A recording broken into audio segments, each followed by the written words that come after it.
Latte art is a journey, but no matter how simple or complex the pattern, they all require three things: well-extracted espresso, microfoam textured milk, and a lot of practice.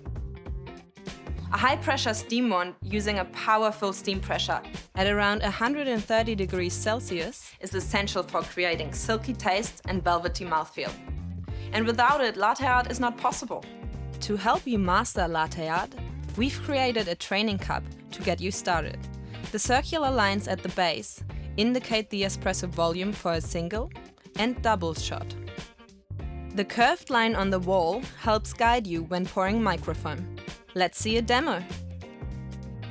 Start with the jug up high and tilt the cup to increase the surface area of the espresso, using the dotted line as a guide. Pour a thin, constant stream of microfoam to pierce the center of the crema. As the cup starts to fill, stop before you hit the line and tilt the cup more upright. Then bring the tip of the jug close to the surface of the milk, almost touching it. At this point, a white dot will start to appear.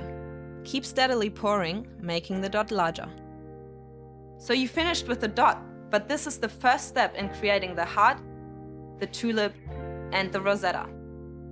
Good luck with the journey. Find out more about our latte art training cups at sageappliances.com.